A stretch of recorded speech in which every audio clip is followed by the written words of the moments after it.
At patuloy po natin tanggapin ang salita po ng Diyos. Amen. So, basahin ko lamang po muna yung salita ng Diyos sa 1 Peter 1:13. Ang sabi dito, kaya nga, hiyanda ninyo ang inyong mga isipan para sa dapat ninyong gawin. Maging mahinahon kayo at lubos na umasa sa pagkapalang tatamuhin ninyo kapag nahayag na si Jesucristo. Bilang masunuring mga anak, huwag kayong umayon sa masamang pagnanasa tulad ng ginagawa ninyo noong kayo'y wala pang tunay na pagkaunawa. Dahil ang Diyos na pumili sa inyo ay banal, dapat din kayong magpakabanal sa lahat ng inyong ginagawa. Sapagkat nasusulat, magpakabanal kayo sapagkat ako'y banal. Walang kinikilingan ang Diyos. Hinahatulan niya ang mga tao ayon sa mga ginagawa nila. At dahil tinawag ninyo siyang Ama, mamuhay kayong may takot sa Kanya habang kayo'y nasa mundong ito. So ngayong umaga, ang topic po natin ay buhay na nakalulugod sa Diyos. So napakahalaga na yung buhay po natin ay maging nakalulugod sa Diyos. Amen. Amen. Kasi naniniwala po tayo na ang buhay po natin ay napakahalaga. Kaya napakahalaga yung buhay po natin ay buhay na nakalulugod sa Diyos. Ang sabi nga ng talata na ating binasa sa maga po ito, basahin ko lang po muli upang patuloy na matandaan ang ating mga puso at kaisipan. Kaya nga, ihanda ninyo ang inyong mga isipan at dapat at para sa dapat ninyong gawin. Maging mahinahon kayo at lubos na umasa sa pagkapalang tatamuhin ninyo kapag nahayag na si Jesucristo. Bilang masunuring anak, huwag kayong umayon sa masamang pagnanasa tulad ng ginagawa ninyo noon. Kayo wala pang tunay na pagkaunawa. Dahil ang Diyos na pumili sa inyo ay banal, dapat din kayong magpakabanal sa lahat ng inyong ginagawa. Sapagkat nasusulat, magpakabanal kayo sapagkat ako ay banal. So, ang ibig sabihin ng salitang banal, ito po yung maging malinis po tayo sa ating pamumuhay. So, sa aklat po ng Ephesians, may makikita din po tayo dito. Sabi dito sa Ephesians 1:4, bago palikhain ang sanlibutan ay pinili niya tayo upang maging Kanya at sa pamamagitan ng ating pakikipag-isa kay Kristo upang tayo maging banal at walang kapintasan sa harap niya dahil sa pag-ibig ng Diyos. So, sabi nga, nung tayo po ay nakipag-isa sa ating Panginoong Jesucristo, tayo po ay pinapaging banal ng ating Panginoon. Ibig sabihin, may naganap na pagbabago sa buhay ng bawat isa po sa atin. May ginawang pagkapabanal sa buhay po ng bawat isa. Yamang sabi nga ng Bible, ang Diyos na tumawag po sa atin ay banal, kaya dapat po tayong patuloy na magpaka-banal. Yung po yung pinakano natin kumbaga sa isang tumatakbo, yung po yung ating patunguhan pagdating po ng tamang panahon. Kaya sinasalay po tayo ng Diyos habang nabubuhay po tayo dito sa ibabaw ng lupa kung paano po tayo mabuhay at mamuhay na may kabanalan. At sabi nga, magagawa po natin yan sa buhay po natin sa pamamagitan nga po ng pakikinig po natin ng kanyang mga salita. May 4 na puntos po ako ditong binigyan din kung paano po tayo mabubuhay ng nakalulugod sa Diyos. Una, may malinis na puso. Sabi nga yung puso ng tao ay napakahalaga sa paningin po ng Diyos. Ang sabi nga na aklat po ng Matthew chapter 5 verse 8, pinagpala ang may malinis na puso sapagkat nakikita nila ang Diyos. Napakahalaga yung kabanalan ay magsimula sa ating po mga puso. Nandun po yung salitang malinis ang puso. Sapagkat ang sabi ng Bible, yung puso ng tao ay ano po yan madaya. Sa Jeremiah 17:9, sabi niya dito, Jeremiah 17:9, sino ang makakaunawa sa puso ng tao? Ito ay mandaraya at walang katulad. Wala nang lunas ang kanyang kabulukan. Akong si Yahweh ang sumisiyasat sa isip at sumasaliksik sa puso ng mga tao. Ginagantihan ko ang bawat isa ayon sa kanyang pamumuhay at ginagantimpalaan ayon sa kanyang ginagawa. Alam niyo po ba yung puso ng tao ay mandahaya, sabi ng Bible. Kasi sa totoo lang, bilang tao, pwede kang umiti eh. Amen. Kaya lang, masama ko yung loob mo. Sabi nga po ng iba, plastic. Noong unang panahon, halos na mga gamit po ng tao babasagin. Mahalaga. Kaya lang, paglipas po ng panahon, ang naging kagamitan po ng mga tao ngayon, halos ano na? Plastic. Kaya kung minsan, pati po yung pag-uugali po ng tao, nagiging plastic na lang. Doon po kasi, pasilin po natin, balikan ko lang ng konti. Doon po kasi, nung panahon ng unang mga tao, matanda na ako, no? Yung mga tao po noon, kahit walang papel, pag sinabi, batas po yun. Pag sinabi ng magulang, batas po yun. Ganun po yung pamumuhay ng tao talaga mahalaga. Kung baga sa babasagin, ayaw po nilang masira. Ayaw po nilang mabasag. Sa paglipas po ng panahon, yung tao po kayo, pag sinabi niya oo ngayon, bukas hindi na. Kaya, makita natin yung pagbabago. Nandun nga po yung pagiging hindi na po makatotohanan. So, ang Diyos, gusto niya maging malinis po yung ating mga puso. Ano po ba yung nagpapadumi sa puso ng tao? Una, yung salitang sama ng loob, hinanakit, galit, tampo, puot. Nasabi nga ng Biblia, hindi po ito makakabuti sa buhay ng bawat isa sa atin. Ito po yung mga sukal sa ating mga physical na katawan na hindi po siya nagiging kalugod-lugod sa paningin po ng Diyos. Kasi may emosyon ka, may puso ka, may damdamin ka. Kaya minsan nandun po yung sama ng loob, hinanakit, galit, tampo, at puot. Nasabi nga ng Bible, kapag hindi po ito naagapan, nagbubunga po ito ng kamatayan. Kaya makita mo yung tao kahit buhay, parang patay. Kasi nandun po yung nandun po yung naka-imbak sa kanyang puso eh. Kaya mahalaga, makalaya po tayo sa ganon. Amen! Amen! Kinakailangan maging malinis po yung ating puso. Huwag po natin hayaan na ito po ay tumubo sa buhay natin. O may dumating na tampo, agad mong alisin. Kapag dumating na sama ng loob, agad mong alisin. Kung may dumating na galit man, alisin mo agad. Wala po siya kasing pakinabang na pwedeng idulot sa buhay ng isang tao. Amen po ba doon? Amen. Kung mapabuhay po tayo na may kabalan at kinakailangan panatilihin po natin malinis yung ating mga puso. Kaya sabi nga ng Bible, mapalad ang may malinis na puso sapagkat makikita nila ang Diyos. Kaya ang gusto ng Diyos, laging malinis yung puso po natin. At kung magagalit ka man, iwasan mo daw po yung magkasala. At kung magkasala ka man, huwag mo hayaan ang lubugan. O sa buong maghapon, agad po tayo humingi po ng tawad at agad din po tayong magpapatawad. Amen! So, yun po yung una, maging malinis yung ating mga puso. Pangalawa, maging malinis po yung ating isipan o yung pong ating kaisipan. Ang sabi po dito sa aklat po ng Matthew 9, verse 4, alam ni Jesus ang kanilang iniisip. Kaya sinabi niya, bakit kayo nag-iisip ng ganyan? Alam niyo po ba, alam ng Diyos yung ating laman ng ating kaisipan. Kanina doon sa binasa natin, alam ng Diyos yung laman ng ating puso. Ngayon naman, alam po ng Diyos yung ating mga kaisipan. Kaya wala po tayong pwedeng itago sa Diyos. Sapagkat alam niya yung ating po mga iniisip.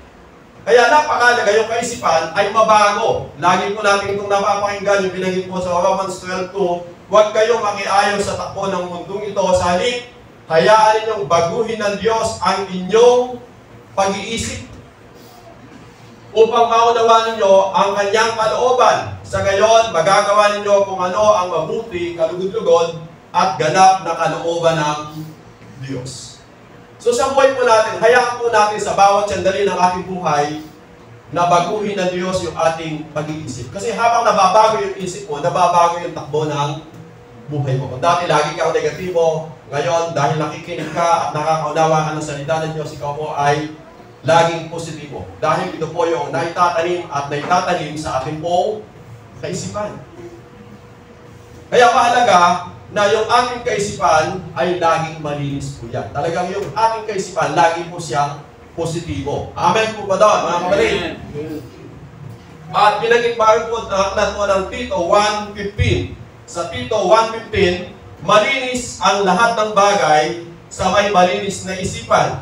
Ngunit sa masama at di sumasampalataya, walang bagay na malinis sapagkat maumi ang kanyang budhi at isipan. So sabi dito ni Apostol ni Tito sa aklat po ng Tito 1:15, malinis ang lahat ng bagay sa may malinis na isipan. Kaya kapag po yung tao malinis ang isipan, malinis po yung lahat ng bagay. Pero kapag yung kanyang isipan ay hindi malinis, hindi po malinis po yung lahat ng bagay. At alam niyo po ba, yung isipan po ng tao, dito po tayo dinadaya po ng kaaway. Na dito po tayo madali pong makagawa ng isang bagay na kumisan hindi naman po pala siya yung totoo at tama. Halimbawa, nakita mo lang may naglakad na magkasabay. Yung isip mo, naglalaw yan. Ano kaya niya? Boyfriend? Girlfriend? Tapos nakita mo, pagkawanay sa linggo, kumakain ng mangga. Ay, may pakanawi. Magmamaka niyang mangga. Diba? Yung isipan, ano po yan eh? Diyan po naglalaw yan. Kaya sabi dito ng Bible, ulitin ko lang, malinis ang lahat ng bagay sa may malinis na isipan. Kaya kapag malinis po yung isipan mo, malinis po yung lahat ng bagay. Pero pagka yung isipan po natin hindi malinis, hindi po malinis yung lahat ng bagay. At sabi ko nga, dapat binabantayan po natin yung ating kaisipan. Amen!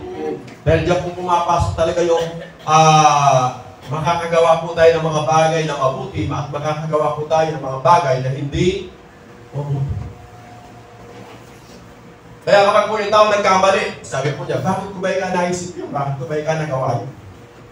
Saka pa lang siya matatauhan doon sa mga bagay na naging bunga ng kanyang maling kaisipan. Pero pag po tama yung kanyang naging kaisipan, tama din po yung kanyang naging pamumuhay.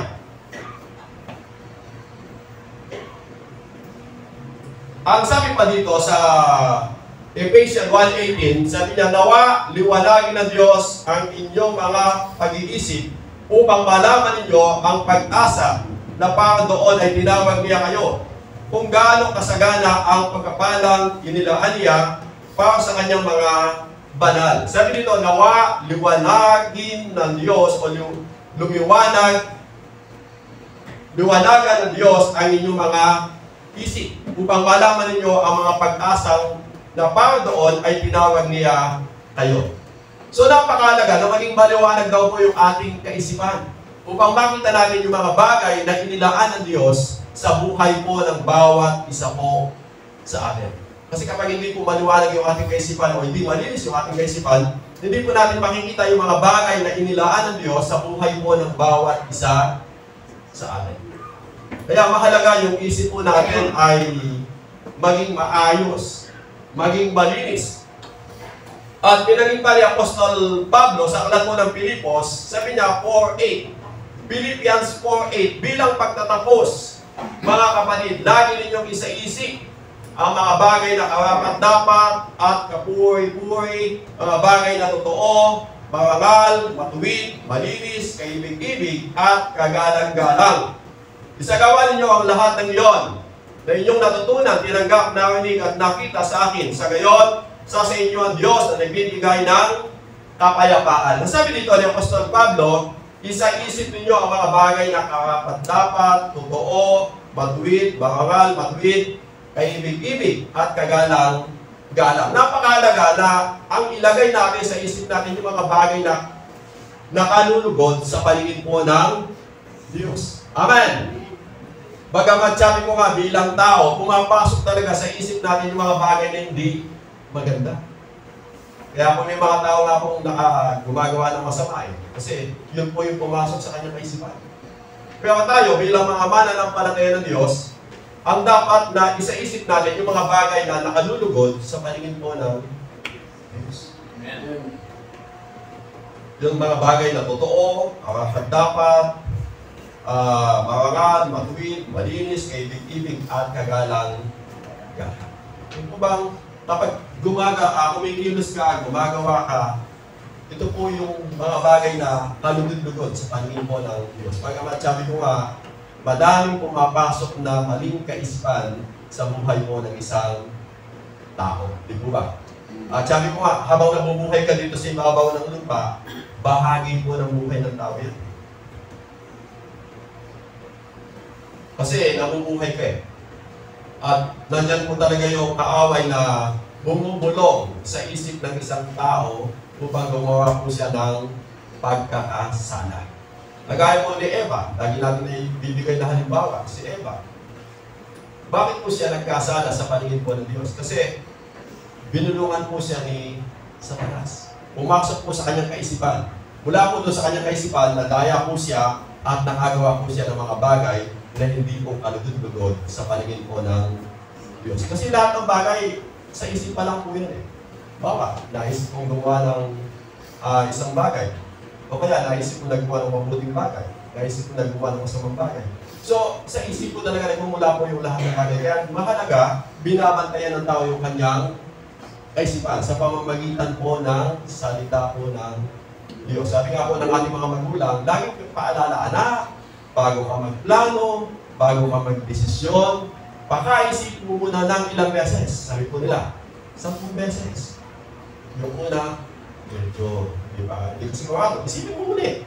Bukas, isipin mo ulit. Hanggang sa, mula doon sa iyong kaisipan, makita mo yung tama at mabuti at nakalulugod sa paningin po ng Diyos. Kasi kapag nabigla ka sa iyong kaisipan at desisyon, minsan, doon po tayo nagkakamali at dumadating po yung salitang pag-sisisi. Kaya yun po yung paalala. Una, sabi nga, maging may malinis na puso. Pangalawa, may malinis na isip. Pangatlo, may malinis na pananalita. Yan.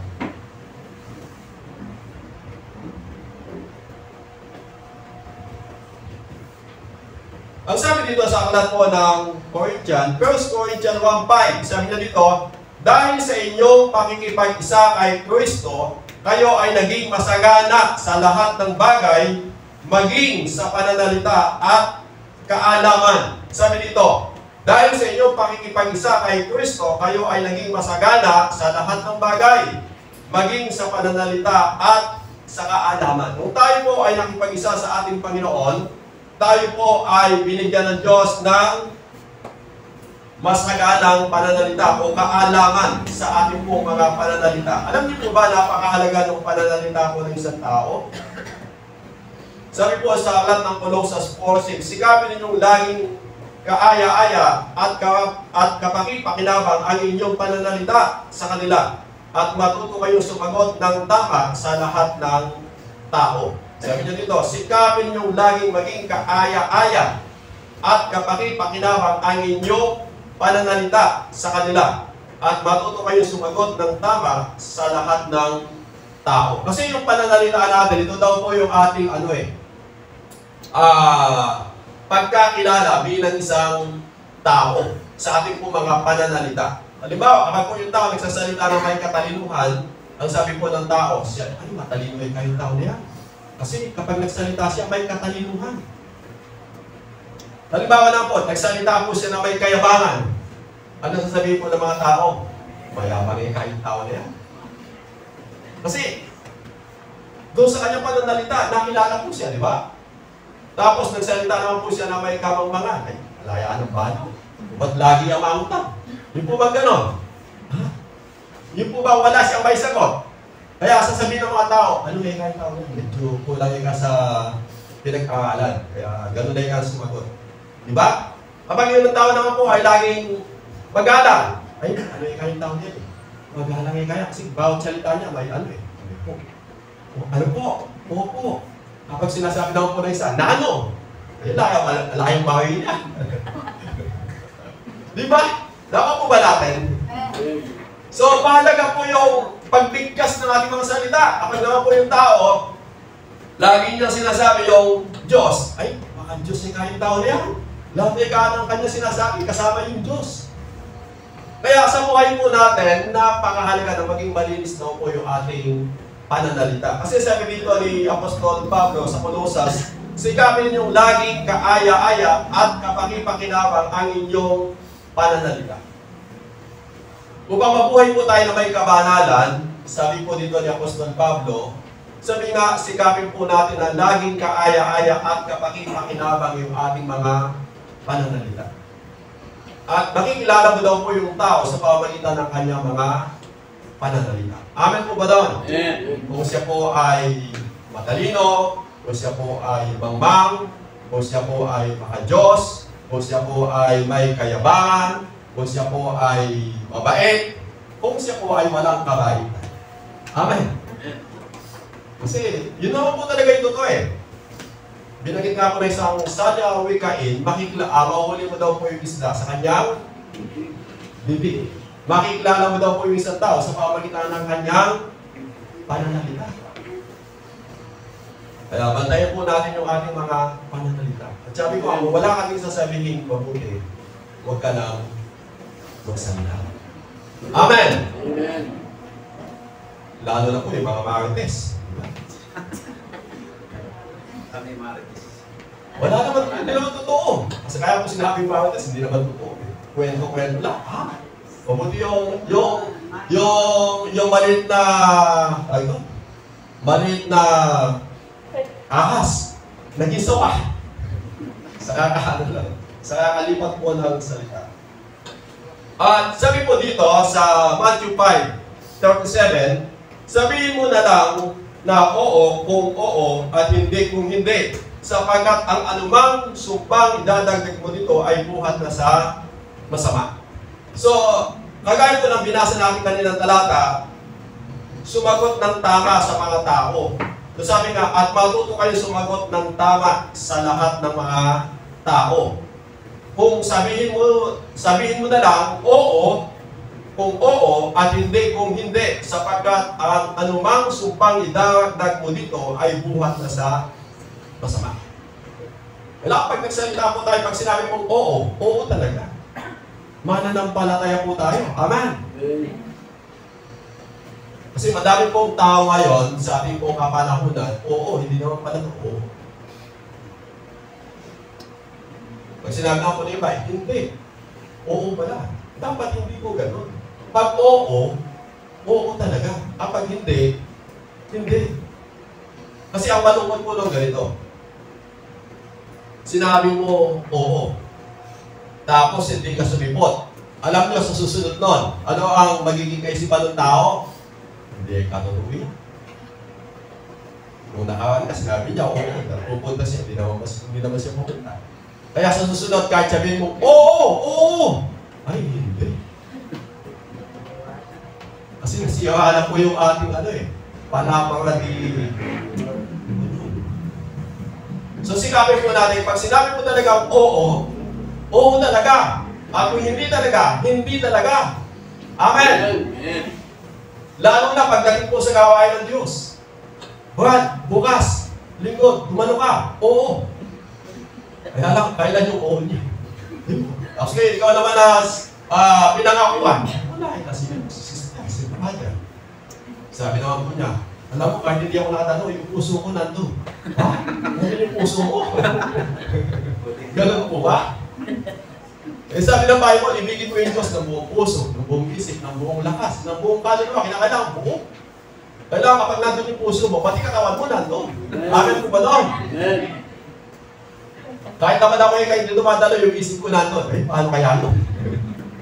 Yung mga mali po mga pananalita na hindi ko katanggap bilang isang mananampalataya po ng Diyos. Kaya kinakailangan, itawa po natin yung ating mga pananalita. Amen! Kasi ang sabi po dito, sa Matthew 12, tuloy pa po tayo sa pananalita. Matthew 12:35, mabuti ang sinasabi ng mabuting tao, sapagkat puno ng kabutihan ang kanyang puso. Masama ang sinasabi ng masamang tao, sapagkat puno ng kasamaan ang kanyang puso.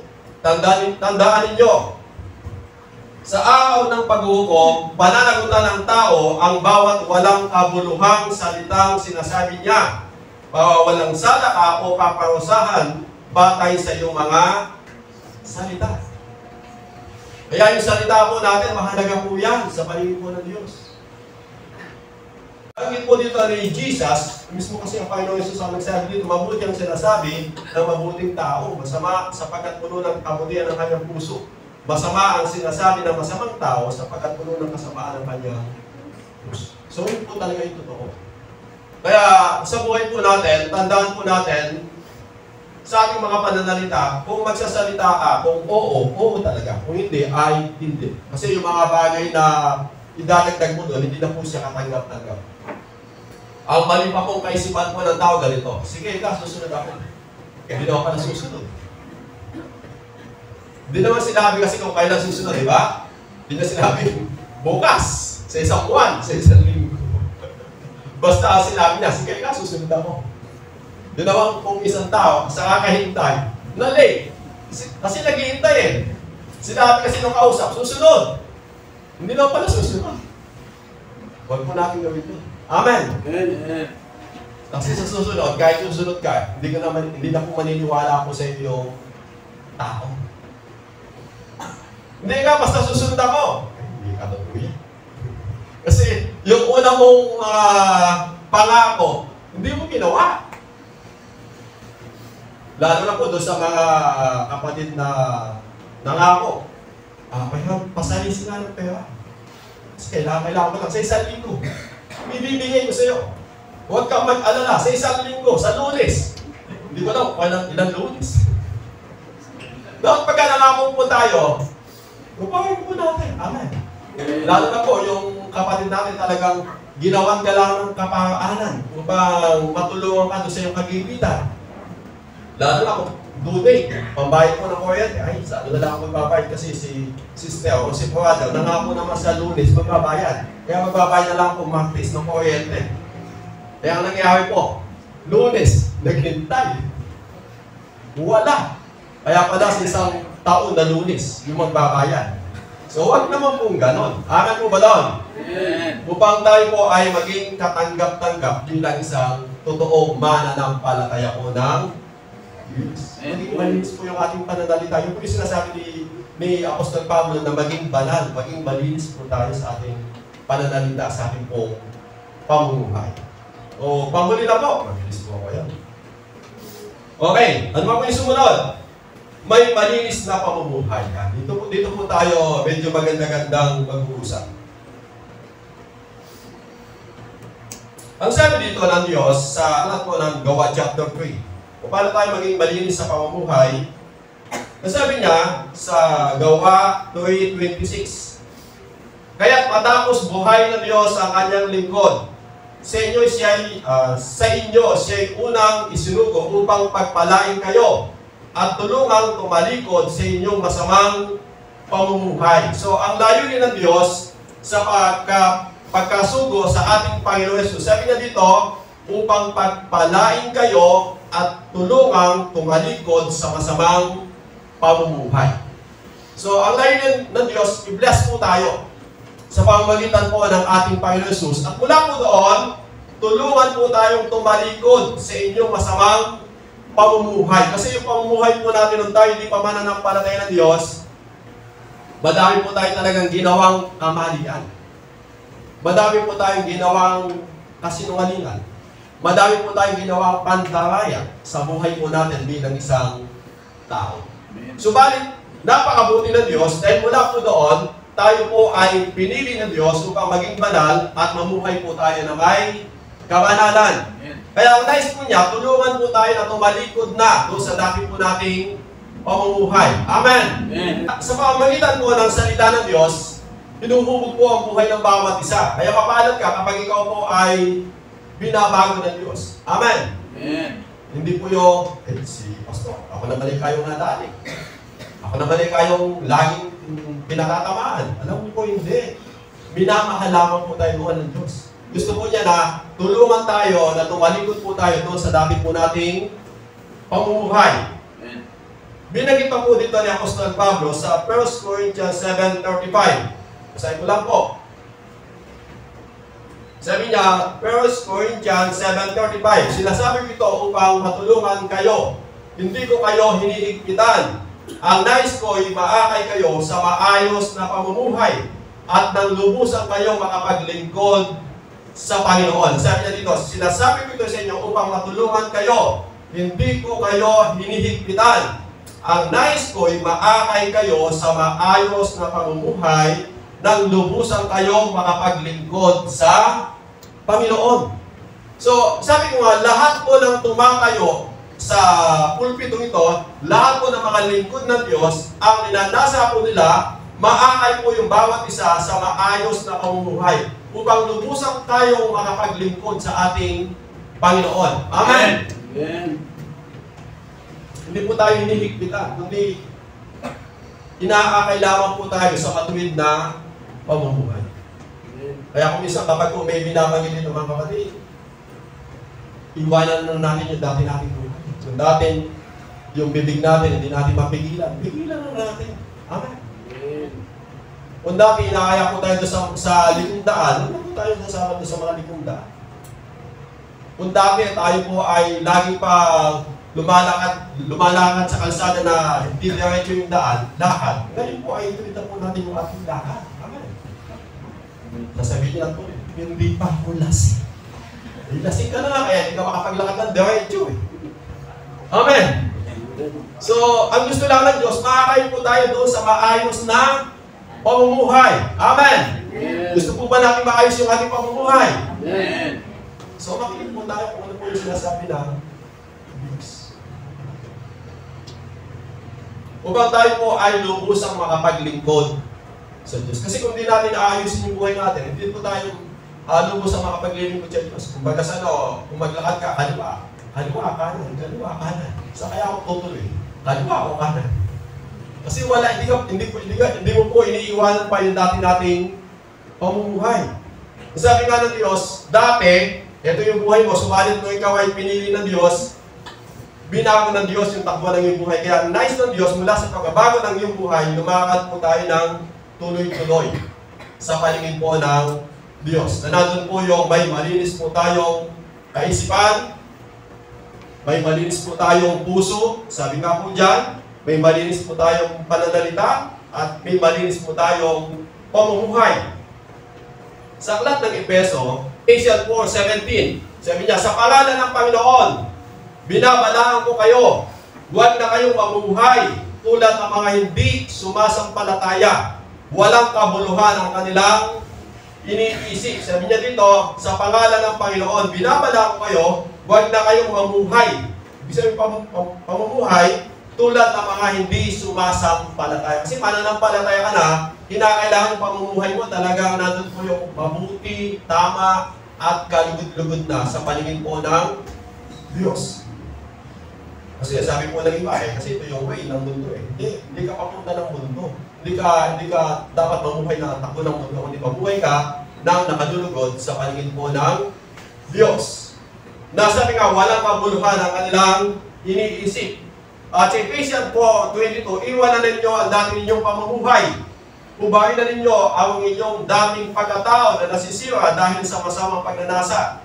Magbago na kayo ng diwa at pag-iisip, at ang dapat ninyong isuot ang bagong pagkatao na nilikhang kalarawan ng Diyos at nahayag sa matuwid at banal na pamumuhay ayon sa katotohanan. Sabi dito ni Apostol Pablo, iwanan ninyo ang dating pamumuhay. Ubahin na ninyo ang inyong dating pagkatao na nasisira dahil sa masamang pagnanasa.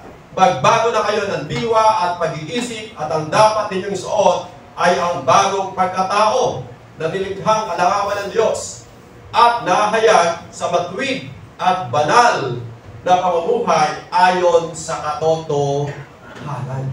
So, kinakailangan po, yung maging buhay na po natin ngayon. Sabi ko nga, matatapos na po itong 20. So, kumusta na po yung buhay natin? Malaki na po ba yung pagbabago? Amen. O sabi po nung awit, hindi na ika nakuto. Gusto pa ata, mahutog. Diba? So, huwag naman po natin hintayin pa na kinakailangan mapilayan ka po. Lord, susunod na ako talaga sa iyo. O kinakailangan mabingit pa yung kamatayan sa kamatayan yung buhay mo sa kamsabi. Lord, talaga magbabago na ako. Susunod na ako sa iyo. Pwede naman hindi po maganap sa atin. Amen. O kaya, hintayin mo pang magkasakit ka sa baga. Sabi ng doktor, 6 na buwan ka na lang. Lord, magbabago na ako talaga. Hindi na ako naninigawan niyo. 6 na buwan ka na lang. Sayang naman, 6 na buwan ka na lang. Lord, hindi na ako talaga iinom. Bakit? Nagkasakit ka na sa baga. Lusaw na yung baga mo. Kaya mangyayari sa iyo. Ano magagawin panalangin kaya? Lord, mabuo po yung baga ko. Maglilingkod na ako sa iyo. Pero buka. Huwag na po natin hintayin yung mga bagay na yun. Amen! Kung mabago po yung buhay natin at magbago po tayo. Kasi ang gusto ng Diyos, mabuhay po tayo ng malusog, malakas, at nandun po yung kasiglahan at tayo po yung naglilingkod pa sa ating Panginoon. Amen!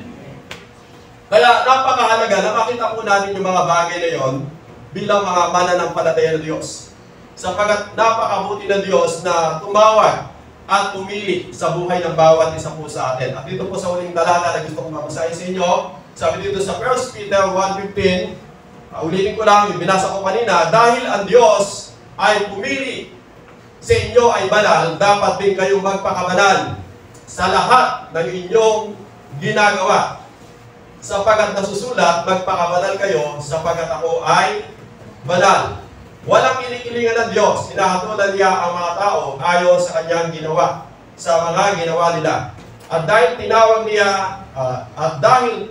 ninyo siyang Ama, mabuhay kayong may takot sa Kanya habang kayo ay nasa mundong ito. Sabi niya dito sa huling talata, mabuhay kayo na may takot sa Kanya habang kayo ay nasa mundong ito. Alam niyo po kasi mahalaga yung may takot po tayo sa Diyos. Kasi kapag wala kang takot sa Diyos, wala na.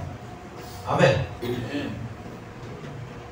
Subalit kapag may takot ka sa Diyos, patuloy kang lalakad at mabubuhay ng mabuti at nakalulugod sa paligid po ng Diyos. Kaya sa buhay po natin, nasahin po natin, habang po tayo nabubuhay dito sa mundong ito, mabuhay po tayo ng nakalulugod sa paligid po ng Diyos. Nandun po na may malinis po tayong puso, may malinis po tayong kaisipan, may malinis po tayong pananalita, at higit po sa lahat, may malinis po tayong pamumuhay. Amen!